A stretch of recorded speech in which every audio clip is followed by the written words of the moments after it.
Hi friends, welcome to Harish academy. ఈరోజు వార్తలు నిలిచిన జాతీయ అంతర్జాతీయ రాష్ట్రీయ అంశాల గురించి, వార్తలు నిలిచిన వ్యక్తులు, అవార్డులు, పుస్తకాలు, మరి క్రీడా సంబంధిత సమాచారం ఒక్కొక్క అంశాన్ని వివరంగా తెలుసుకుందాం. ఈరోజు ఫస్ట్ టాపిక్ వచ్చేసి ప్రపంచంలోనే మొట్టమొదటి అనే అంశంతో యుఏఈ ప్రత్యేకంగా వార్తలు నిలిచింది. UAE United Arab Emirates, group of 7 Emirates, అందులో ఒక ఎమిరేట్ దుబాయ్. సో దుబాయ్ ఈరోజు ప్రపంచంలోనే మొట్టమొదటి అనే అంశంతో వార్తలు ఇచ్చింది. దేనికి సంబంధించి అంటే world's first hydrogen powered flying boat. ఈ సెంటెన్స్ అబ్జర్వ్ చేయండి. Each and every word meaning చూడండి, ఆటోమేటిక్ గా ప్రత్యేకత తెలుస్తుంది. ద వరల్డ్స్ ఫస్ట్ అంటే ప్రపంచంలోనే మొట్టమొదటి. The world's first hydrogen powered, hydrogen ఆధారిత, హైడ్రోజన్ ని ఆధారంగా చేసుకొని నడిచే ఒక ఫ్లయింగ్ బోట్. ఇక్కడ కనిపిస్తున్న ఒక ఫ్లయింగ్ బోట్ ఏదైతే ఉంటుందో దాని పేరు ది జెట్. ఈ ఫ్లయింగ్ బోట్ పేరు గుర్తుంచుకోండి, ది జెట్. ఇటీవల వార్తలు ఇచ్చింది. దాని యొక్క ప్రత్యేకత ఏంటంటే world's first ever hydrogen powered flying boat అని గుర్తుంచుకోండి. మరి ది జెట్ ని ఏ సంస్థ వారు తయారు చేస్తున్నారు అంటున్నాను. దీని తయారీ పూర్తి కాలేదు, ప్రస్తుతం ఏదైతే నిర్మాణ దశలో ఉంది ద జెట్. దీన్ని ఎవరు తయారు చేస్తున్నారంటే స్విట్జర్లాండ్ బేస్డ్ ఒక సంస్థ, స్విట్జర్లాండ్ కి సంబంధించిన ఒక సంస్థ. ఆ సంస్థ పేరు గుర్తుంచుకోండి, the jet zero emissions. The jet zero emissions అనేది ఒక సంస్థ యొక్క పేరు. ద జెట్ జీరో ఎమిషన్స్ అనే సంస్థ స్విట్జర్లాండ్ కేంద్రంగా పనిచేస్తుంది. సో స్విట్జర్లాండ్ సంబంధించిన సంస్థ యుఏఈకి సంబంధించిన ఒక సంస్థ సహకారంతో, యుఏఈకి సంబంధించి అంటున్నాను, యుఏఈకి సంబంధించి జెనిత్ మెరైన్ సర్వీసెస్ లిమిటెడ్, మరియు అమెరికాకి సంబంధించి డ్విన్ అనే ఒక సంస్థతో కలిసి ద జెట్ ని తయారు చేస్తున్నారు. ఎవరు తయారు చేస్తున్నారు? ద జెట్ జీరో ఎమిషన్స్ అనే స్విట్జర్లాండ్ కేంద్రంగా పనిచేస్తున్న ఒక సంస్థ యుఏఈకి సంబంధించిన ఒక సంస్థ సహకారం. అదేంటి? జెనిత్ మెరైన్ సర్వీసెస్ మరియు అమెరికాకి చెందిన ఒక సంస్థ సహకారం, డ్విన్ అనే ఒక సంస్థ సహకారంతో ప్రపంచంలోనే మొట్టమొదటి లేదా world's first hydrogen powered flying boat ని తయారు చేస్తున్నారు. ఈ తయారీ ఏదైతే ఉంటుందో నిర్మాణ దశలో ఉంది. సో దీనిని ఎప్పుడు లాంచ్ చేయబోతున్నారంటే ఇది ఇంపార్టెంట్. సో రానున్న 2023 సంవత్సరం COP 28 కాన్ఫరెన్స్ ఆఫ్ పార్టీస్ అంటాం. మనం యుఎన్ఎఫ్సిసికి సంబంధించి కాప్ సదస్సుల గురించి తరచూ డిస్కస్ చేశాం. గడిచిన నవంబర్ మాసంలో మనం డిస్కస్ చేశాం. ముఖ్యంగా గ్లాస్గో కేంద్రంగా, గ్లాస్గో ఇటీవల వార్తలు ఇచ్చింది. గ్లాస్గో సిటీ ఎక్కడ ఉంటుంది? స్కాట్లాండ్ దేశంలో ఉంటుంది. స్కాట్లాండ్ లోని గ్లాస్గో వేదికగా ఇటీవల ముగిసిన COP 26 కాన్ఫరెన్స్ పైన ప్రత్యేకంగా చూడండి. భారత ప్రధాని పంచసూత్రాలు ఏవైతే ఉంటాయో 5 ఫార్ములాస్ ని రిలీజ్ చేయడం జరిగింది. మన భారతదేశం రానున్న రోజుల్లో నెట్ జీరోని సాధిస్తుంది అని చెప్పేసి కొన్ని టార్గెట్స్ గురించి మనం డిస్కస్ చేసాం. అలా COP 26 ఎక్కడ జరిగింది? గ్లాస్గో. మరి 2022 సంవత్సరం అంటే ఈ సంవత్సరం COP 27 కదా, ఎక్కడ జరగబోతోంది? ఈజిప్ట్ వేదికగా జరగబోతోంది, ఈజిప్ట్. అండ్ COP 28 ఉంటుంది కదా 2023 సంవత్సరం సంబంధించి కాప్ సదస్సు ఏదైతే ఉంటుందో దుబాయ్ కేంద్రంగా ప్రారంభం కాబోతుంది. అప్పుడు ది జెట్ ని లాంచ్ చేయబోతున్నారంట. సో ఎకో ఫ్రెండ్లీ వెహికల్ అని గుర్తుంచుకోండి. ఇది ప్రత్యేకంగా ఒక ఫ్లయింగ్ బోట్. దీని యొక్క స్పీడ్ ఎంత అంటే 40 నాట్స్ స్పీడ్ తో ప్రయాణించే ఒక అధునాతనమైన ఫ్లయింగ్ బోట్. ప్రత్యేకమేంటి?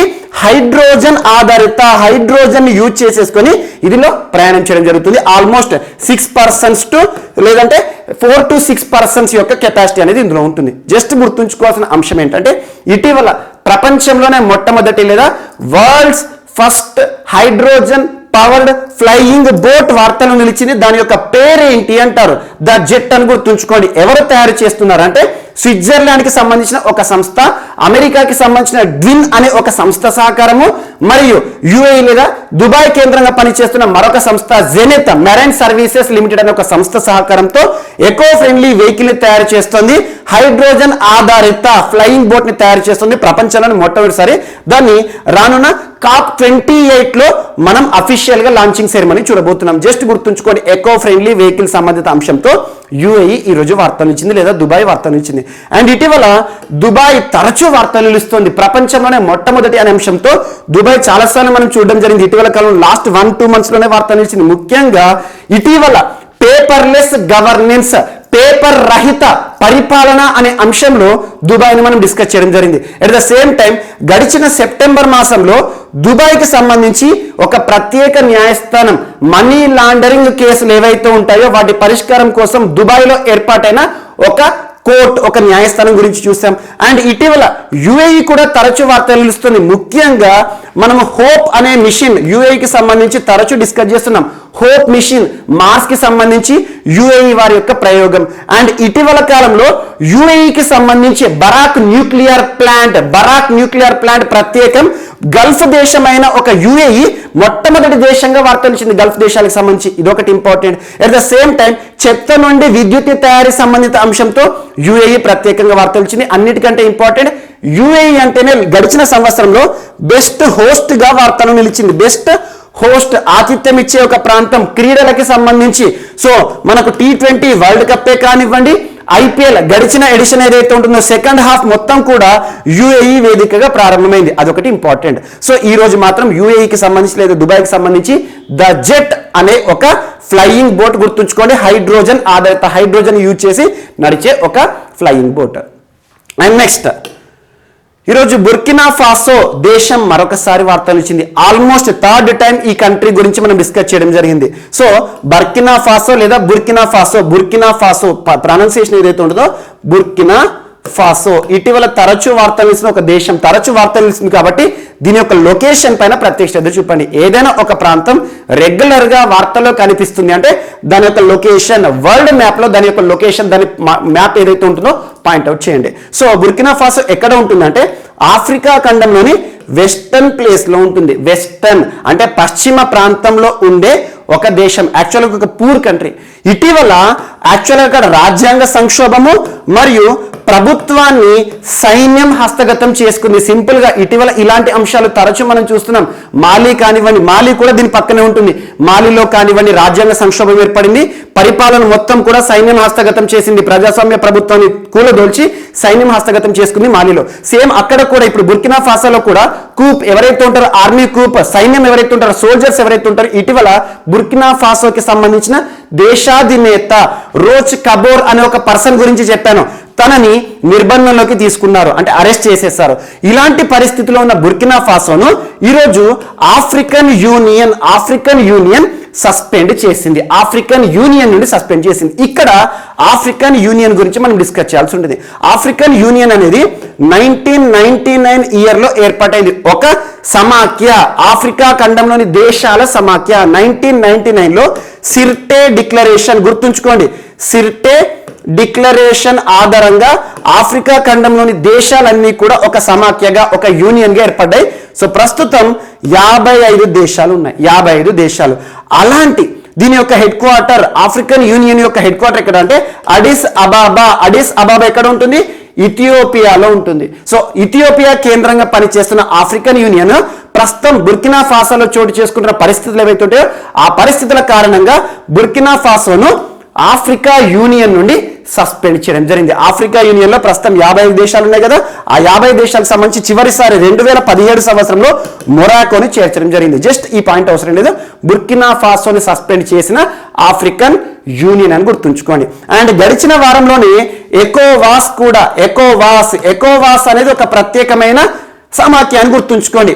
వెస్టర్న్ ఆఫ్రికా ప్రాంతానికి సంబంధించి వెస్టర్న్ ఆఫ్రికన్ స్టేట్స్, WAS అంటే western African states, Africa ఖండంలోని west place లో ఉన్న దేశాలు ఏవైతే ఉంటాయో వాటికి సంబంధించిన సమాఖ్య ఎకోవాస్, economic community of western African states. Already ఎకోవాస్ నుండి కూడా బుర్కినా ఫాసోని సస్పెండ్ చేయడం జరిగింది ఎకోవాస్ సమాఖ్య.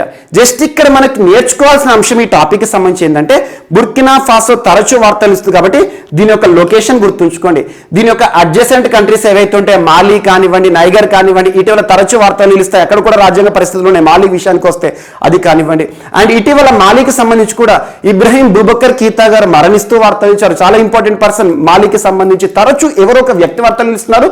సైన్యం అధికారాన్ని హస్తగతం చేసుకోవడం జరిగింది. అలా సైన్యం అధికారాన్ని హస్తగతం అనే విషయంలో మయన్మార్ వార్తలు నిలుస్తుంది. అండ్ తాలిబన్లు ప్రభుత్వాన్ని హస్తగతం చేసుకుంటూ ఆఫ్ఘనిస్తాన్ విషయంలో వార్తలు ఇచ్చారు. ఇలా ఒక దేశానికి సంబంధించి ప్రభుత్వం సంక్షోభం అనే అంశం వార్తలు ఇచ్చినప్పుడు ఆ ప్రాంతాలపైన ప్రత్యక్ష శ్రద్ధ చూపండి. అండ్ నెక్స్ట్ ఇక్కడ సిట్టే డిక్లరేషన్ అని గుర్తుంచుకోండి. ఏ ఖండంలోని దేశాల సమాఖ్య సిర్టే డిక్లరేషన్ ఆధారంగా ఏర్పడింది 1999లో అంటే ఆఫ్రికన్ యూనియన్, ఆఫ్రికా సమాఖ్య. అండ్ నెక్స్ట్ ఆపరేషన్ సద్భావన వార్తలు నిలిచింది. సద్భావన అంటే ఇంగ్లీష్ లో గుడ్ విల్ అంటాం, good will. So good will, Sadbhavana. So operation అంటే ఇదొక ఆర్మీ ఆపరేషన్ అని గుర్తుంచుకోండి. ఇటీవల కాలంలో వార్తలు నిలిచిన ఆపరేషన్స్ అన్నిటి గురించి కూడా ప్రత్యేకంగా చూడండి. మనం ఆపరేషన్ సర్ద్ హవా గురించి డిస్కస్ చేయడం జరిగింది. బిఎస్ఎఫ్ కి సంబంధించి బార్డర్ సెక్యూరిటీ ఫోర్స్ వారు మన భారతదేశం ఏదైతే ఉందో సరిహద్దు ప్రాంతం పాకిస్తాన్ తో సరిహద్దు ప్రాంతంలో ఆపరేషన్ సర్ద్ హవా సంబంధిత అంశంతో వార్తలు ఇచ్చారు. అండ్ ఇటీవల ఢిల్లీకి సంబంధించి ఆపరేషన్ సజగు గురించి డిస్కస్ చేశాము. అండ్ పశ్చిమ లెహర్ అని చెప్పేసి ఇండియన్ కోస్ట్ గార్డ్ గురించి డిస్కస్ చేశాము. ఇలాంటి అంశాలు ఏవైతే ఉంటాయో ప్రత్యేకంగా చూడండి. ఆపరేషన్ ఒలివియా కోస్ట్ గార్డ్ కి సంబంధించి ఇండియన్ కోస్ట్ గార్డ్ ఒడిషా రాష్ట్రంలోని గహిర్మాత, ఋషికుల్య, ఆలివ్ రిడ్లీ టర్టిల్ అలా ఏదైనా ఒక ఆపరేషన్ ప్రత్యేకంగా వార్తలు ఇస్తే అది ఎవరికి సంబంధించింది, ఏ వింగ్ కి సంబంధించి, మరియు దాని యొక్క పర్పస్, ఉద్దేశం ఏంటి తెలుసుకుంటే సరిపోతుంది. ఆపరేషన్ సద్భావన అనేది ఇండియన్ ఆర్మీకి సంబంధించిన ఒక స్పెషల్ ఆపరేషన్. ఏ ప్రాంతంలో అంటే జమ్మూ అండ్ కాశ్మీర్ కి సంబంధించి. ఇక జమ్మూ అండ్ కాశ్మీర్ గురించి మనం చెప్పాల్సిన అవసరం లేదు, తరచూ వార్తలు నిలుస్తుంది. ప్రస్తుతం డెవలప్మెంటల్ యాక్టివిటీస్ కానివ్వండి, ఇటీవల జమ్మూ కాశ్మీర్ కి సంబంధించి చిలాయి సీజన్ గురించి మనం డిస్కస్ చేస్తాం. అక్కడ జరుగుతున్న అభివృద్ధి కార్యక్రమాలు, పర్యాటక పరంగా జమ్మూ కాశ్మీర్ ని అంగరంగ వైభవంగా తీర్చిదిద్దుతోంది భారత ప్రభుత్వం. అలాంటి జమ్మూ కాశ్మీర్లోని ప్రజలు ఎవరైతే ఉంటారో ఇప్పటికి కూడా అసమ్మతితోటే ఉన్నారు. అసమ్మతి అంటే చాలా వరకు కూడా కేంద్ర ప్రభుత్వం పైన కోపంగా ఉన్నారు. కారణం ఏంటి? Article 370. After repealing article 370 Jammu Kashmir ఒకప్పుడు రాష్ట్రం కదా, 2 కేంద్రపాలిత ప్రాంతాలుగా విడగొట్టడం జరిగింది. ఆర్టికల్ 370 అనేది జమ్మూ కాశ్మీర్కి ఒకప్పుడు ప్రత్యేక ప్రతిపత్తి, స్వయం ప్రతిపత్తి ఇచ్చే అధికరణ రాజ్యాంగంలో. దాన్ని తొలగించిన తర్వాత జమ్మూ కాశ్మీర్లో చాలా వరకు అసమ్మతి ప్రజలు ఇప్పటికి కూడా ఉంది. At the same time Jammu Kashmir పాకిస్తాన్తో సరిహద్దును పంచుకుంటుంది కాబట్టి పాకిస్తాన్కి సంబంధించిన కొంతమంది ఎక్స్ట్రీమిస్టులు కానివ్వండి, కొంతమంది సరిహద్దు వెంట భారతదేశంలోకి ప్రవేశించేవారు కానివ్వండి, టెర్రరిస్ట్ ఆర్గనైజేషన్స్ కానివ్వండి, వారు ప్రజలను చాలా వరకు కూడా ఇండాక్ట్రినేట్ చేస్తున్నారు, వారి వైపు తిప్పుకుంటున్నారు. ఇలాంటి పరిస్థితిలో జమ్మూ కాశ్మీర్ ఏదైతే ఉంటుందో ఇటీవల కాలంలో టెర్రరిస్ట్ ఆర్గనైజేషన్ చేత ఎవరైతే యువకులు వారి వైపు పనిచేసిన వారు ఉంటారో వారందరి పట్ల కూడా ప్రత్యేక అవగాహన. అంటే ఏం లేదు, జమ్మూ కాశ్మీర్ ప్రజలందరికీ కూడా భారత ప్రభుత్వం చేస్తున్న అభివృద్ధి కార్యక్రమాలు ఏవైతే ఉంటాయో వాటి పట్ల అవగాహన కల్పించడం, అండ్ టెర్రరిస్ట్ ఆర్గనైజేషన్స్ ఏవైతే ఉంటాయో వారికి సంబంధించి వారి పట్ల వ్యతిరేకతను జమ్మూ కాశ్మీర్ ప్రజల్లో కల్పించడం. సింపుల్ గా నేషనల్ మెయిన్ స్ట్రీమ్ లోకి జమ్మూ కాశ్మీర్ ప్రజలను తీసుకువచ్చి ఒక ప్రత్యేక ఆపరేషన్ ఇండియన్ ఆర్మీకి సంబంధించే ఆపరేషన్ సద్భావన. గుర్తుంచుకోండి, operation Sadbhavana, Indian army Jammu Kashmir ప్రజలందరినీ కూడా నేషనల్ మెయిన్ స్ట్రీమ్ మన భారతదేశానికి సంబంధించి ఒక గుడ్ విల్ ని, మంచి వైఖరిని కల్పించే ఒక ప్రయత్నం, అభివృద్ధి కార్యక్రమాలను ముందు నడిపించే ఒక ప్రోగ్రామే ఆపరేషన్ సద్భావన. అండ్ నెక్స్ట్ ఈ రోజు వార్తలు ఇచ్చిన ఒక ఒప్పందం. సో భారతదేశంలో largest public sector bank SBI, state bank of India 1955 nationalisation మనందరికీ తెలుసు. And Tata power group, Tata సంస్థ ఇటీవల తరచూ వార్తలు నిలుస్తుంది. ఈ 2 సంస్థల మధ్య కుదిరిన ఒప్పందం దేనికి సంబంధించి అంటే ఫైనాన్సింగ్ ఆఫ్ సోలార్ ప్రాజెక్ట్.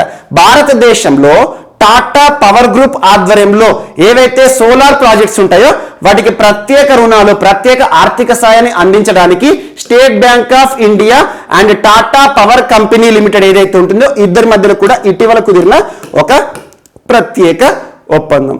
ఇప్పటికే ఎస్బీఐ వారు చాలా ప్రాంతాలు, ముఖ్యంగా ముంబై ప్రాంతంలో, మహారాష్ట్ర ముంబైలో సూర్య శక్తి సెల్స్ ని ఏర్పాటు చేయడం జరిగింది. ముఖ్యంగా రెన్యూవబుల్ ఎనర్జీకి సంబంధించి ఇలాంటి అంశాలు లింక్ చేసుకోండి. జస్ట్ ఇక్కడ మాత్రం టాటా పవర్ మరియు SBA సంస్థల మధ్య కుదిరిన ఒప్పందం. టాటా గ్రూప్ వారు భారతదేశంలో సోలార్ ప్రాజెక్ట్స్ కానివ్వండి, సోలార్ ప్యానెల్స్ కానివ్వండి, సోలార్ సంబంధిత అంశాలను అభివృద్ధి సంబంధిత అంశాలతో గనక ఉంటే వారికి ప్రత్యేక రుణాలు ఫైనాన్సింగ్ ఇవ్వడానికి ఏ పబ్లిక్ సెక్టర్ బ్యాంకుతో టాటా పవర్ గ్రూప్ వారు ఒప్పందం కుదుర్చుకున్నారంటే SBI. ఏం లేదు, ఒక ప్రైవేట్ సంస్థ ఒక పబ్లిక్ సెక్టర్ మన బ్యాంకుతో కుదుర్చుకున్న ఒప్పందం కాబట్టి ఇంపార్టెంట్. అందులో కూడా రెన్యూవబుల్ ఎనర్జీకి సంబంధించి కానివ్వండి, సోలార్ ఎనర్జీకి సంబంధించి ఏ ఒప్పందం వార్తలు ఇచ్చినా అది ఇంపార్టెంట్ ఎగ్జామినేషన్ పాయింట్ ఆఫ్ వ్యూలో. అండ్ నెక్స్ట్ యూనియన్ బడ్జెట్ 2022కి సంబంధించి మనం స్పెషల్గా నేర్చుకుంటున్నాం.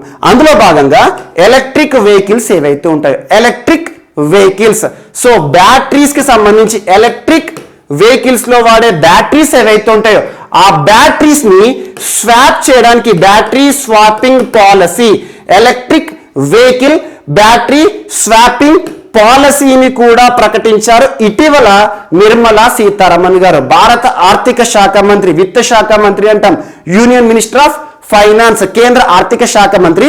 గడిచిన ఫిబ్రవరి 1వ తేదీ 2022 రోజున పార్లమెంట్ లో ప్రవేశపెట్టిన బడ్జెట్ ఏదైతే ఉంటుందో ఆ బడ్జెట్ లో ఎలక్ట్రిక్ వెహికల్స్ కి ప్రత్యేకంగా ప్రాధాన్యత ఇవ్వడం జరిగింది. ఎలక్ట్రిక్ వాహనాల యొక్క ప్రాధాన్యత పెంచాలి, భారతదేశంలో ఎలక్ట్రిక్ వాహనాలను వినియోగించేవారు ఎవరైతే ఉంటారో వారిని పెంచాలని చెప్పేసి బ్యాటరీ స్వాపింగ్ పాలసీ లేదా బ్యాటరీ స్వాపింగ్ విధానాన్ని ప్రారంభించబోతున్నాం అని చెప్పేసి ఒక ప్రకటన. అంటే ఏం లేదు, బ్యాటరీ స్వాపింగ్ మీనింగ్ ఏంటంటే మనం ఎగ్జాంపుల్ మన వెహికల్స్ లో చూడండి, కన్వెన్షనల్ వెహికల్స్ లో కూడా బ్యాటరీస్ ఉంటాయి. ఆ బ్యాటరీస్ ఆధారంగా మనం లైట్ కానివ్వండి, హారన్ కానివ్వండి, ఇలాంటివి మనం యూజ్ చేస్తూ ఉంటాం, అండ్ స్టార్టింగ్ కానివ్వండి. సో మన వాహనాల్లో ఉండే బ్యాటరీస్ ఏవైతే ఉంటే ఎప్పుడైనా డిప్లేట్ అయ్యాయి అనుకోండి, వాటి యొక్క ఛార్జింగ్ కెపాసిటీ తగ్గిందనుకోండి, ఏం చేస్తాము, కొన్ని రిపేర్ సెంటర్ దగ్గరికి వెళ్ళేసేసి మన యొక్క బ్యాటరీని వారికి ఇచ్చేసేసి ఎక్స్చేంజ్ చేసుకోవడం జరుగుతుంది. అలా ఎక్సైడ్ కానివ్వండి, అమరాన్ కానివ్వండి, ఇవన్నీ మనం తరచూ ఎక్స్చేంజ్ చేస్తూ ఉంటాం. పాత బ్యాటరీని వారికి ఇచ్చేసేసి స్వాప్ చేస్తామన్నారు సింపుల్ గా, వారికి ఇచ్చేసేసి కొత్త బ్యాటరీని తీసుకుంటే మనకి ఎంతో కొంత ధర అనేది కొత్త బ్యాటరీ కొనుగోలు చేస్తుంది కాబట్టి తగ్గుతుంది. అలాంటిది భారతదేశంలో ఎలక్ట్రిక్ వెహికల్స్ కి సంబంధించిన బ్యాటరీస్ ఏవైతే ఉంటాయో, లిథియం అయన్ బ్యాటరీస్ సింపుల్ గా ఎలక్ట్రిక్ వెహికల్స్ లో ఉపయోగపడే బ్యాటరీస్ ఏవైతే ఉంటాయో ఆ బ్యాటరీస్ ని కూడా స్వాప్ చేసే విధంగా భారతదేశంలో ప్రత్యేకంగా కేంద్రాలను కూడా ఏర్పాటు చేయబోతున్నారట. దానికి సంబంధించి కాంట్రాక్ట్స్ కూడా ఇస్తారంట. ఇది ఒకటి important. So battery swapping for electric vehicles, భారతదేశంలో ఎలక్ట్రిక్ వెహికల్స్ యొక్క ప్రాధాన్యత వినియోగం పెంచడానికి అని గుర్తుంచుకోండి. ఎందుకంటే ఎగ్జాంపుల్ నేను ఎలక్ట్రిక్ వెహికల్ని వాడుతున్నాను అనుకోండి, ఆ ఎలక్ట్రిక్ వెహికల్లో ఉండే బ్యాటరీ ఏదైతే, ఎలక్ట్రిక్ వెహికల్ అంటేనే ఛార్జింగ్ బ్యాటరీ ఆధారంగా పనిచేస్తుంది. ఆ బ్యాటరీ కనుక డిప్లేట్ అయింది అనుకోండి, దానికి ఛార్జింగ్ కెపాసిటీ తగ్గింది అనుకోండి, నేనేం చేస్తాను, కొత్త బ్యాటరీ కొనుక్కోవాలి ప్రస్తుతం ఉన్న పరిస్థితిలో. ఇప్పుడేం చేయొచ్చు, కేంద్ర ప్రభుత్వం ప్రత్యేక విధానాన్ని ప్రకటించి ప్రత్యేక కేంద్రాలను కనుక ఏర్పాటు చేశారనుకోండి, ఆటోమేటిక్గా నా బ్యాటరీ ఏదైతే ఉంటుందో ఎలక్ట్రిక్ వెహికల్ బ్యాటరీ డిప్లేట్ అయింది కదా, దానిని ఆ కేంద్రంలో ఎక్స్చేంజ్ చేసుకోవచ్చు కొత్త బ్యాటరీతో. ఇలాంటివి చేస్తే ఏమవుతుందంటే ఎలక్ట్రిక్ వాహనాలను వాడేవారు ఎవరైతే ఉంటారో వినియోగదారులకు ప్రత్యేకంగా ప్రోత్సాహం ఇవ్వడం జరుగుతుంది. ఆటోమేటిక్గా ఎలక్ట్రిక్ వెహికల్స్ ని వినియోగించే వారు కూడా పెరగడం జరుగుతుంది. ఇప్పటికే భారత ప్రభుత్వం ఫేమ్ 2.0 ప్రోగ్రామ్ ని తీసుకొచ్చింది, faster adoption and manufacture of hybrid and electric vehicles. At the same time ఇప్పటికే కొన్ని రాష్ట్ర ప్రభుత్వాలు ఎలక్ట్రిక్ వాహనాలు కొనుగోలు చేసేవారు ఎవరైతే ఉంటారో వారికి ప్రత్యేక సబ్సిడీలు ఇస్తున్నారు. ఒడిశా రాష్ట్ర ప్రభుత్వం ఏమో ఎలక్ట్రిక్ వెహికల్ కొనుగోలు చేసే వారికి చాలా వరకు రాయితీలతో పాటు రోడ్ ట్యాక్స్, రిజిస్ట్రేషన్ ఫీని ట్యాక్స్ ని కూడా మాక్సిమం తీసేయడం జరిగింది. అండ్ ఇటీవల స్విచ్ ఢిల్లీ క్యాంపెయిన్ సంబంధిత అంశంతో ఢిల్లీ కేంద్రపాలిత ప్రాంత ప్రభుత్వం వార్తలు ఇచ్చింది. అరవింద్ కేజ్రీవాల్ గారి ప్రభుత్వం ఎలక్ట్రిక్ వాహనాల పట్ల ప్రజలు అవగాహన కల్పించడం and green, so go green అనే ఇనిషియేటివ్ తో ఇటీవల గుజరాత్ రాష్ట్రం వార్తలు ఇచ్చింది. అండ్ మహారాష్ట్ర ఎలక్ట్రిక్ వాహనాల పాలసీని డిక్లేర్ చేశారు. తెలంగాణ రాష్ట్రం కానివ్వండి, అండ్ కొన్ని ప్రాంతాల్లో ఇటీవల ఎలక్ట్రిక్ వాహనాలకే ప్రత్యేక ప్రోత్సాహం ఇవ్వాలని చెప్పేసి largest electric vehicle charging station ఇటీవల హర్యానా రాష్ట్రంలోని గురుగ్రామ్ ప్రాంతంలో ఏర్పడింది. India's largest electric vehicle charging station అని చెప్పేసి గురుగ్రామ్ ఎలక్ట్రిఫై అనే సంస్థ వారు ఏర్పాటు చేశారు. ఇలాంటి అంశాలన్నిటి కూడా లింక్ చేస్తూ చూడండి. And next, so Desh stock ఈ పోర్టల్ అనే అంశం వార్తనిచ్చింది. ఫస్ట్ ఆఫ్ ఆల్ దేశ్ యొక్క యాక్రోనిమ్ ఏంటంటే digital ecosystem for skilling are skill development and livelihood. గుర్తుంచుకోండి. సో దేశ్ స్టాక్ ఈ పోర్టల్ యొక్క ప్రత్యేకత ఏంటంటే ఇటీవల మన కేంద్ర ప్రభుత్వానికి సంబంధించి ఆర్థిక శాఖ మంత్రి నిర్మలా సీతారామన్ గారు పార్లమెంట్లో బడ్జెట్ ప్రసంగంలో భాగంగా దేశ్ స్టాక్ ఈ పోర్టల్ గురించి ప్రత్యేక ప్రసంగం చేశారు.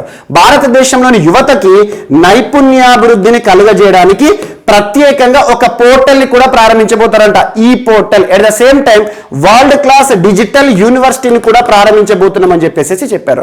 అలా యువతకి స్కిల్ డెవలప్మెంట్ నైపుణ్యాభివృద్ధిని కలుగజేసి వారిని వివిధ రంగాల్లో ఉపాధిని కల్పించే ఒక ప్రోగ్రామ్ కి దారితీస్తుందని చెప్పేసి దేశ్ స్టాక్ అని గుర్తుంచుకోండి. దేశ్ యొక్క యాక్రోనిం గుర్తుంచుకోండి సరిపోతుంది.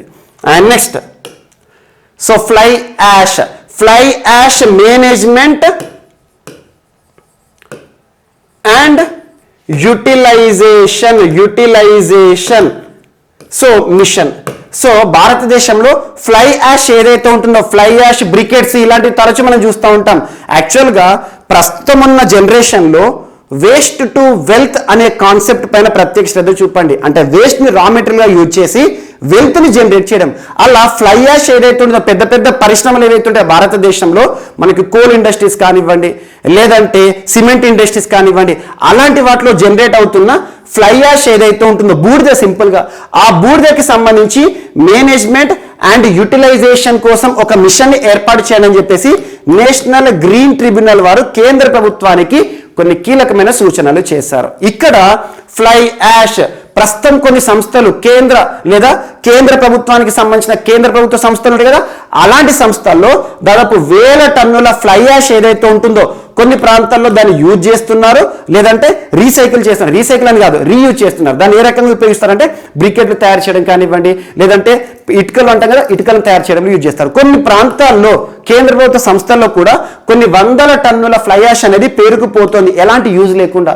దీనివల్ల పర్యావరణానికి చాలా సమస్యలు తలెత్తే అవకాశం ఉంటుందని చెప్పేసి ఫ్లై యాష్ మేనేజ్మెంట్ నిర్వహణ, భారతదేశంలో ఫ్లై యాష్ ని నిర్వహణ చేయడానికి మరియు దాన్ని రీయూజ్ లేదా యూటిలైజ్ చేయడానికి ఒక ప్రత్యేక మిషన్ ని ప్రారంభించండి అని చెప్పేసి కేంద్ర ప్రభుత్వానికి నేషనల్ గ్రీన్ ట్రిబ్యునల్ వారు కొన్ని ఆదేశాలను లేదా సూచనలు జారీ చేశారు. నేషనల్ గ్రీన్ ట్రిబ్యునల్ ఇక్కడ ఇంపార్టెంట్. ఎన్జిటి అనేది భారతదేశంలో పనిచేస్తున్న ఒక స్టాచ్యుటరీ బాడీ అంటే చట్టబద్ధ సంస్థ. భారతదేశంలో కొన్ని సంస్థలు ఉంటాయి. కొన్ని సంస్థలను రాజ్యాంగబద్ధ సంస్థ, కాన్స్టిట్యూషనల్ బాడీస్ అంటాం. కొన్ని సంస్థలను స్టాచ్యుటరీ బాడీ లేదా చట్టబద్ధ సంస్థలు అంటాం. రాజ్యాంగబద్ధ సంస్థలు అంటే ఏం లేదు, మన భారతదేశంలోని అత్యున్నత చట్టం రాజ్యాంగం, సుప్రీం లా ఆఫ్ ల్యాండ్. రాజ్యాంగానికి సంబంధించి రాజ్యాంగం అనే పుస్తకంలో ఏదో ఒక ప్రకరణ కానివ్వండి, ఏదో ఒక భాగంలో ఒక సంస్థకి సంబంధించిన ప్రకరణ ఉందనుకోండి, పేర్కొనడం జరిగింది అనుకోండి, దాన్ని రాజ్యాంగబద్ధ సంస్థ అంటాం. ఎగ్జాంపుల్ ఆర్టికల్ 324 కేంద్ర ఎన్నికల సంఘము.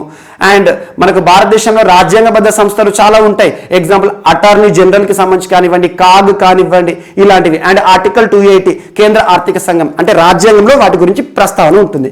అలా రాజ్యాంగంలో ప్రస్తావన లేకున్నా కూడా పార్లమెంట్ ఒక చట్టాన్ని ఏర్పాటు చేసి కొన్ని సంస్థలను ఏర్పాటు చేసింది అనుకోండి, వాటి చట్టబద్ధ సంస్థ, చట్టం ఆధారంగా పనిచేసే సంస్థలు. అలా ఇటీవల నేషనల్ కమిషన్ ఫర్ విమెన్ కానివ్వండి, చాలా సంస్థలు వార్తలు నిలుస్తున్నాయి మనకు. అలాంటి వాటిలో ఎన్జిటి చాలా ఇంపార్టెంట్. నేషనల్ గ్రీన్ ట్రిబ్యునల్, జాతీయ హరిత ట్రిబ్యునల్, భారతదేశంలో పర్యావరణ సంరక్షణ విషయంలో పనిచేస్తున్న ఒక న్యాయస్థానం అనుకోవచ్చు, ఒక ట్రిబ్యునల్. సేమ్ న్యాయస్థానానికి ఉండే అధికారాలు ఉంటాయి. ఇటీవల కేంద్ర ప్రభుత్వానికి fly ash management and utilization mission ని ప్రారంభించండి భారతదేశంలో, ఫ్లై యాష్ కి సంబంధించి ఎక్స్క్లూజివ్ అని చెప్పేసి. దాదాపు 1000 టన్నుల ఫ్లై యాష్ అసలు ఏం జరుగుతుంది, పర్యావరణాన్ని ప్రశ్నించే విధంగా ఉందని చెప్పేసి దాన్ని మేనేజ్ చేయండి అని చెప్పేసి ప్రత్యేక ఆదేశాలు జారీ చేశారు. అండ్ నెక్స్ట్ సో ఈరోజు మన నెక్స్ట్ టాపిక్ వచ్చేసి women fighter pilots on permanent basis అనే అంశం వార్తలు ఇచ్చింది. Women fighter pilots on permanent basis each and every word meaning చూడండి, ఆటోమేటిక్ గా ఈ టాపిక్ అర్థమైపోతుంది. కామన్ గా ఇక్కడ ఫైటర్ పైలట్స్, అసలు ఎవరిని ఫైటర్ పైలట్స్ అంటారు? పైలట్ అంటే విమానాన్ని నడిపే వారిని పైలట్ అంటారు. మరి ఫైటర్ పైలట్స్ అని ఎవరిని అంటారు? భారతదేశంలో యుద్ధ విమానాలు ఏవైతే ఉంటాయో ఫైటర్ జెట్స్. ఎగ్జాంపుల్ ఇటీవల తరచూ వార్తలు నిలుస్తున్న రఫేల్ యుద్ధ విమానాలే కావచ్చు, మిరాజ్ యుద్ధ విమానాలు, మిరాజ్ 2000 యుద్ధ విమానాలే కావచ్చు, లేదంటే సుకోయ్ యుద్ధ విమానాలే కావచ్చు, MiG-21 విమానాలే కావచ్చు. అలా యుద్ధ విమానాలు ఫైటర్ జెట్స్ ఏవైతే ఉంటాయో వాటిని నడిపేవారు ఎవరైతే ఉన్నారో ఆ పైలట్స్ ని ఫైటర్ పైలట్స్ అంటారు. ఇక్కడ విమెన్ ఫైటర్ పైలట్స్ అనే టాపిక్ మనం తెలుసుకోవాలి. 2016 సంవత్సరం నుండి భారత ప్రభుత్వం విమెన్ ఫైటర్ పైలట్స్ ని రిక్రూట్ చేస్తున్నారు ఎక్స్పెరిమెంటల్ బేసిస్ లో. ఎక్స్పెరిమెంటల్ బేసిస్ అంటే ఏంటి?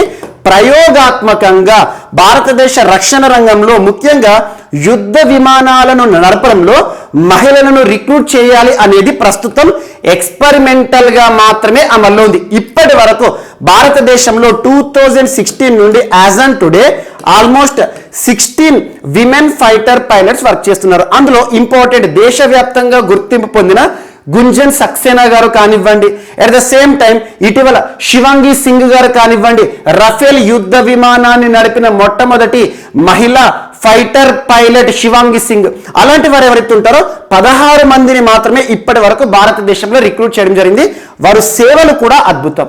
ఇలాంటి అంశాలను దృష్టిలో ఉంచుకొని సో ఎక్స్పెరిమెంటల్ గా విమెన్ ఫైటర్ పైలట్స్ ని రిక్రూట్ చేస్తున్న భారత ప్రభుత్వం వీరిని పర్మనెంట్ బేసిస్ లో పర్మనెంట్ గా ఇక విమెన్ ఫైటర్ పైలట్స్ సేవలను పొందాలి, భారతదేశ రక్షణ రంగంలో వీరి సేవలు అనేవి కావాల్సిందే అని చెప్పేసి ఇటీవల పార్లమెంట్ వేదికగా రక్షణ శాఖ మంత్రి ప్రస్తుతం మినిస్ట్రీ ఆఫ్ డిఫెన్స్ ఎవరు కన్సర్న్ పర్సన్ ఎవరు డ్యూటీస్ డిశ్చార్జ్ చేస్తున్నారు? రాజ్నాథ్ సింగ్ గారు పార్లమెంట్ వేదికగా సో పర్మనెంట్ బేసిస్ లో విమెన్ ఫైటర్ పైలట్స్ ని ఇక మీదట రానున్న రోజుల్లో రిక్రూట్ చేయబోతున్నాం. ఎందుకంటే గత 5 సంవత్సరాలుగా భారతదేశంలో విమెన్ ఫైటర్ పైలట్స్ ని ఎక్స్పెరిమెంటల్ గా మాత్రమే రిక్రూట్ చేయడం జరుగుతుంది. వారు ఇస్తున్న సేవలు ఏవైతే ఉంటాయో అద్భుతం. రక్షణ రంగంలో మహిళల పాత్ర అనేది మనం కోరుకోవాల్సిందే అని చెప్పేసి పర్మనెంట్ బేసిస్ లో విమెన్ ఫైటర్ పైలట్స్ ని రిక్రూట్ చేసుకోబోతున్నట్టుగా ఒక ప్రకటన చేశారు. అంటే ఇక రానున్న రోజుల్లో పురుషులతో సమానంగా రక్షణ రంగంలో ముఖ్యంగా యుద్ధ విమానాలు నడపడంలో కూడా మహిళలు సమానత్వాన్ని సాధించబోతున్నారు. ఇదొకటి ఇంపార్టెంట్. అండ్ నెక్స్ట్ ప్రపంచవ్యాప్తంగా ముఖ్యంగా వృక్ష జాతులకి సంబంధించి కొన్ని గణాంకాలు ఈరోజు వార్తలు ఇచ్చాయి, స్టాట్స్ వార్తలు ఇచ్చాయి. ఇటీవల ప్రపంచంలోని దాదాపు 100కు పైగా శాస్త్రవేత్తలు వివిధ దేశాలు వివిధ ప్రాంతాల నుండి శాస్త్రవేత్తల బృందం అధునాతన పద్ధతిలో ప్రపంచంలోని ఫారెస్ట్ల పైన సర్వే చేశారు. ప్రస్తుతం ప్రపంచవ్యాప్తంగా ఎన్ని జాతులు ఎన్ని స్పెసీస్ ట్రీస్ ఉన్నాయని చెప్పేసి అంటున్నారు అంటే 73,000 పైచిలుకు స్పెసీస్ ఆఫ్ ట్రీస్ ఉన్నాయంట. స్పెసీస్ అంటే జాతులు అన్నట్టు. అంటే ఇన్ని వేల జాతుల వృక్షాలు భూమిపైన ఉన్నాయి. కానీ అందులో మానవుడికి తెలిసినవి శాస్త్రవేత్తలకు తెలిసినవి మాత్రం ఇప్పటి వరకు 64,000 మాత్రమే అని చెప్పారు. అందులోనూ ప్రపంచంలోని వృక్ష జాతులు అన్నిటిలో కూడా మెజారిటీ మాక్సిమం పర్సెంటేజ్ ఆల్మోస్ట్ 43% ఎక్కడ ఉంది? ఏ ఖండంలో ఉందంటే సౌత్ అమెరికా ఖండంలో. సో ప్రపంచంలోని వృక్ష జాతుల్లో అత్యధిక వృక్ష జాతులు ఉన్న ఖండం ఏది అంటారు? So South America 43% of the total. And next వచ్చేసి almost 22% of the total tree species ఎక్కడ ఉన్నాయంటే యూరేషియా అంటే యూరప్ ఏషియా ప్రాంతాల్లో. అండ్ నెక్స్ట్ 15% నార్త్ అమెరికాలో ఉండడం జరిగింది, 11% ఆఫ్రికాలో. సో ఇలా ప్రపంచవ్యాప్తంగా మొక్కల జాతులకు సంబంధించి జరిపిన అధ్యయనంలో ప్రత్యేకంగా ప్రపంచంలో అత్యధిక వృక్ష జాతులు ఉన్న ఖండంగా మనకి సౌత్ అమెరికాను గుర్తుంచుకోండి. జస్ట్ ఒక పాయింట్ని ఇక్కడ లింక్ చేసుకోండి. సో ఇటీవల శాస్త్రవేత్తల బృందం ఎవరైతే ఉంటారో వారు చేసిన రీసెర్చ్ పేపర్ కానివ్వండి ఇవన్నిటి గురించి ఎగ్జామినేషన్ అడిగారు. అత్యధిక వృక్ష జాతులు ఉన్న ఖండం ఏదంటే మాత్రం సౌత్ అమెరికాను గుర్తుంచుకోండి. దక్షిణ అమెరికా మనకు ప్రపంచవ్యాప్తంగా గుర్తింపు పొందిన లంగ్స్ ఆఫ్ ద వరల్డ్ అంటాం. అమెజాన్ ఫారెస్ట్ అక్కడే కొన్ని వేల వృక్ష జాతులు ఉంటాయి. ఇదొకటి ఇంపార్టెంట్. అండ్ నెక్స్ట్ ఇక్కడ లింక్ చేసుకోండి ఎన్వైరన్మెంట్ రిలేటెడ్. యాక్చువల్గా నిన్నటి రోజున సో ఫిబ్రవరి 2వ తేదీ ప్రతి సంవత్సరం కూడా 1997 ఇయర్ నుండి మనం వరల్డ్ వెట్లాండ్ డేగా సెలబ్రేట్ చేస్తాం. వరల్డ్ వెట్లాండ్ చిత్తడి నేలకి సంబంధించి, చిత్తడి నేల అనగానే రామ్సార్ సైట్స్ గుర్తుకు రావాలి. భారతదేశంలో గుర్తింపు పొందిన రామ్సార్ సైట్లన్నీ 47. హైదర్పూర్ వెట్లాండ్ ఇటీవల ఉత్తరప్రదేశ్ రాష్ట్రానికి సంబంధించి రామ్సార్ సైట్ గా ప్రపంచవ్యాప్తంగా గుర్తింపు పొందింది. ఇలాంటి వాటిపైన ప్రత్యక్ష ఎదురు చూపండి. మనం గడిచిన డిసెంబర్ మాసంలోనే రామ్సార్ సైట్ గా గుర్తింపు పొందిన హైదర్పూర్ వెట్లాండ్ గురించి చూసాం. రామ్సార్ సైట్ ఒక రామ్సార్ కన్వెన్షన్ ఆధారంగా 1971 ఫిబ్రవరి 2వ తేదీ ప్రపంచ దేశాలు కుదుర్చుకున్న ఒక ఒప్పందం, ఒక కన్వెన్షన్ రామ్సార్ కన్వెన్షన్. రామ్సార్ అనేది ఒక ప్రాంతం పేరు, ఇరాన్ లో ఉంటుంది. ఇరాన్ దేశంలోని ఒక ప్రాంతం పేరు రామ్సార్. అక్కడ జరిగిన ఒక కన్వెన్షన్ ఏదైతే ఉంటుందో ఆ February 2ని మనం కమమరేట్ చేస్తూ ప్రతి ఇయర్ కూడా 1997 నుండి వెట్లాండ్ డేగా సెలబ్రేట్ చేస్తాం. ఎన్వైర్న్మెంట్ కి సంబంధించి ఇంపార్టెంట్ కాబట్టి ఇక్కడ ఈ టాపిక్ చెప్పడం జరుగుతుంది.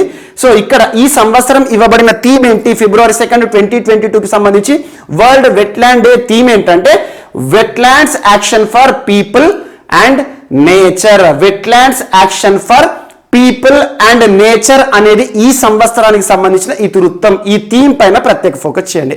అండ్ ముఖ్యంగా పర్యావరణ సంబంధిత దినోత్సవాలు ఏవైతే ఉంటాయో, ప్రపంచ ప్రాముఖ్యత ఉన్న దినోత్సవాలు ఏవైతే ఉంటాయో వాటి గురించి ఎగ్జామినేషన్ పాయింట్ ఆఫ్ వ్యూలో ఎక్కువగా థీమ్స్ పైన ఫోకస్ చేస్తూ ఉంటారు ఎగ్జామినర్స్. అండ్ నెక్స్ట్ ఈరోజు వార్తలు నిలిచిన రుకీందర్ సింగ్ సూరి గారు. వార్తల్లో వ్యక్తుల విషయానికి వస్తే రుకీందర్ సింగ్ సూరి పర్సన్ పేరు గుర్తుంచుకోండి. రుకీందర్ సింగ్ సూరి గారు ఈరోజు వార్తల్లో నిలిచిన వ్యక్తుల్లో మొదటి పర్సన్. ప్రస్తుతం భారతదేశంలో అడిషనల్ సోలిసిటర్ జనరల్ గా విధులు నిర్వర్తిస్తున్నారు. Additional solicitor general. Additional solicitor general అనేది న్యాయ వ్యవస్థలో గనక మనం చూస్తే థర్డ్ ర్యాంక్ అని వచ్చు. మనకు అటార్నీ జనరల్, సోలిసిటర్ జనరల్, ఆ తర్వాత అదనపు సోలిసిటర్ జనరల్ ఇలా ఉంటాయి. అటార్నీ జనరల్ మాత్రం మనకు రాజ్యాంగబద్ధ పదవి అకార్డింగ్ టు ఆర్టికల్ 76, వారి కింద ఉండే అధికారులు అన్నట్టు. సో అలా ఒక అడ్వకేట్, సుప్రీంకోర్టులో అడ్వకేట్ గా గుర్తింపు పొందిన, న్యాయశాస్త్రంలో తనకంటూ ప్రత్యేక గుర్తింపు పొందిన ప్రస్తుత అడిషనల్ సోలిసిటర్ జనరల్, అదనపు additional solicitor general Rukinder Singh Suri గారు పంజాబ్ రాష్ట్రానికి సంబంధించిన వ్యక్తి. ఇటీవల అనారోగ్య సమస్యల కారణంగా మరణిస్తూ వార్తలు ఇచ్చారు. జస్ట్ పర్సన్ పేరు గుర్తుంచుకోండి సరిపోతుంది.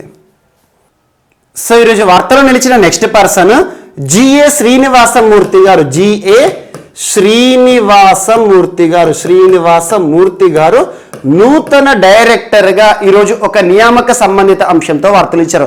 నూతన డైరెక్టర్ గా వార్తలు ఇచ్చారు. ఏ సంస్థకి సంబంధించి అంటే DRDL సంస్థకి సంబంధించి. మనకు భారతదేశంలో రక్షణ రంగంలో పనిచేస్తున్న ఒక అత్యున్నత సంస్థ DRDO ఏదైతే ఉంటుందో, డిఫెన్స్ రీసెర్చ్ డెవలప్మెంట్ ఆర్గనైజేషన్.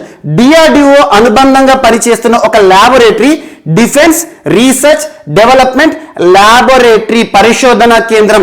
ఈ DRDL అనేది హైదరాబాద్ కేంద్రంగా పనిచేస్తుంది. DRDL నూతన డైరెక్టర్ గా ఇటీవల దశరథ్ రామ్ గారి స్థానంలో నూతన డైరెక్టర్ గా నియమితులవుతూ వార్తలు ఇచ్చిన పర్సన్ పేరు ఏంటంటే జిఏ శ్రీనివాసమూర్తి. DRDL నూతన డైరెక్టర్ గా నియమితులవుతూ వార్తలు ఇచ్చారు. DRDL అంటే ఏంటి? డిఫెన్స్ రీసెర్చ్ డెవలప్మెంట్ ల్యాబొరేటరీ పరిశోధన కేంద్రం అన్నట్టు. అండ్ నెక్స్ట్ ఈరోజు వార్తలో నిలిచిన పుస్తకాల విషయానికి వస్తే జమ్మూ కాశ్మీర్కి సంబంధించి జమ్మూ కాశ్మీర్ సంస్కృతికి సంబంధించిన ఒక పుస్తకం ఆవిష్కరణ సంబంధిత అంశంతో వార్తలు ఇచ్చింది. ఆ పుస్తకం పేరు గుర్తుంచుకోండి, పబ్లిషింగ్ హౌస్ పేరు గుర్తుంచుకోండి సరిపోతుంది. ఆ పుస్తకం పేరు ఏంటంటే ప్రాకృతిక్ వైదిక్ అవెం జైవిక్ ఖేతి. యాక్చువల్ గా ఈ పదాలు ఏవైతే ఉంటాయో టంగ్ ట్విస్టర్ లాగా ఉంటాయి. ప్రాకృతిక్ వైదిక్ एवं जैविक खेती ग्रामीण उद्यमिता का नया स्वरूप. ग्रामीण उद्यमिता का నయా స్వరూప్ అనే ఒక పుస్తకం ఇటీవల వార్తలు నిలిచింది. ఆ పుస్తకాన్ని పబ్లిష్ చేసిన హౌస్ ఏంటి అంటారు.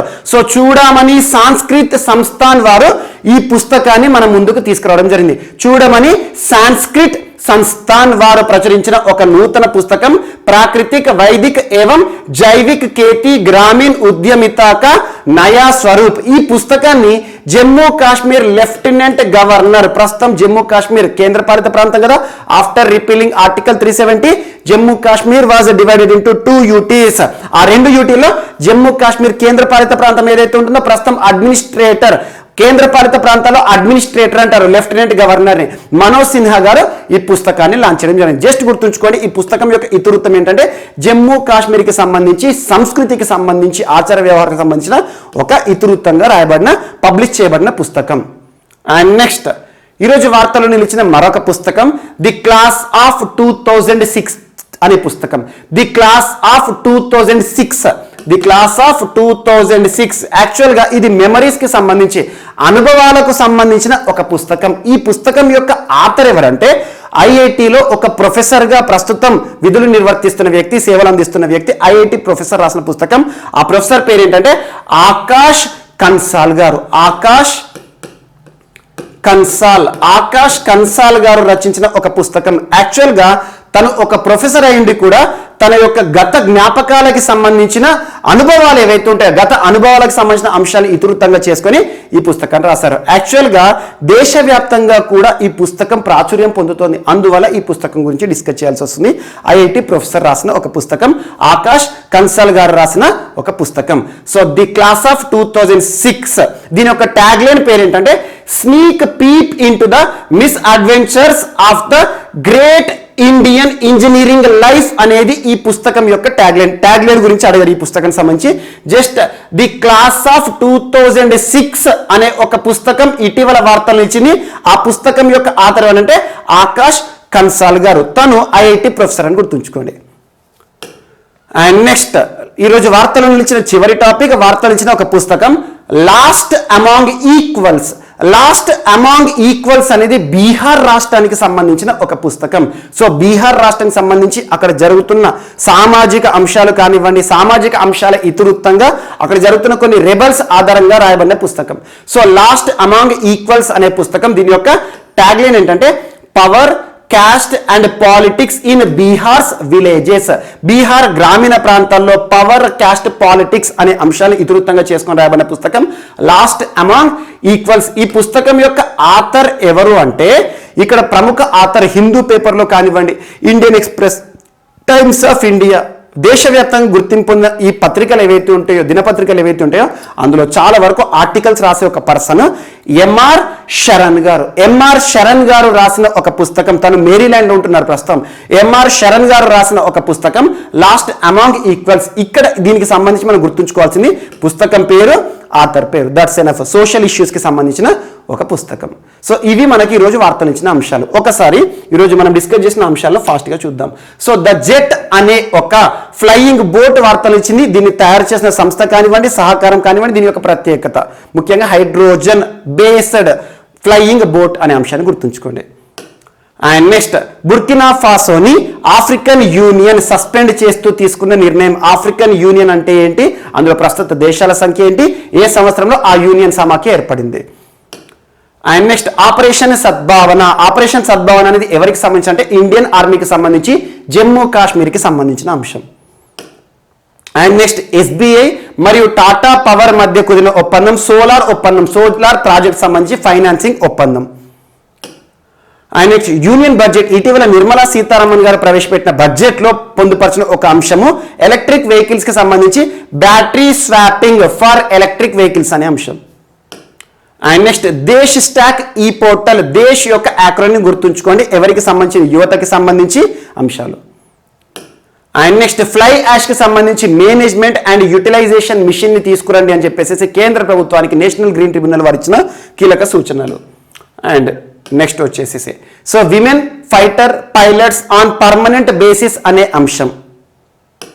నెక్స్ట్ వచ్చేసి ప్రపంచంలో అడవులకి సంబంధించి, అడవుల్లో ఉండే మొక్కల జాతులకి సంబంధించి జరిపిన అధ్యయనం, అత్యధికంగా వృక్ష జాతులు ఉన్న ఖండంగా South America. And next world wetland days కి సంబంధించి థీమ్ మాత్రమే గుర్తుంచుకోండి. రామ్సార్ సైట్ లో భారతదేశంలో 47 ఉన్నాయి. చివరిసారిగా గుర్తింపు పొందింది Haiderpur 47th. And next Rukinder Singh Suri గారు అడిషనల్ సోలిసిటర్ జనరల్ గారు ఇటీవల అనారోగ్య సమస్యల కారణంగా మరణిస్తూ వార్తనిచ్చారు. అండ్ నెక్స్ట్ జిఎస్ శ్రీనివాసమూర్తి గారు డిఫెన్స్ రీసెర్చ్ డెవలప్మెంట్ ల్యాబొరేటరీకి నూతన డైరెక్టర్గా నియమితులవుతూ వార్తలు ఇచ్చారు దశరథ రామ్ గారి స్థానంలో. వార్తలో నిలిచిన జమ్మూ కాశ్మీర్కి సంబంధించిన ఒక పుస్తకం, జమ్మూ కాశ్మీర్ ప్రస్తుత అడ్మినిస్ట్రేషన్ మనోజ్ సిన్హా గారు ఈ పుస్తకాన్ని ఆవిష్కరించడం జరిగింది. And next the class of 2006 అనే ఒక పుస్తకం IIT professor, IIT Kanpur professor రాసిన పుస్తకం, తన యొక్క గత అనుభవాలకు సంబంధించిన పుస్తకం. And next last among equals, ఈ పుస్తకం పేరు గుర్తుంచుకోండి, ఆథర్ ఇంపార్టెంట్ ప్రముఖ రచయిత ఎంఆర్ శరణ్ గారు. సో ఇవి ఈరోజు వార్తలో నిలిచిన అంశాలు.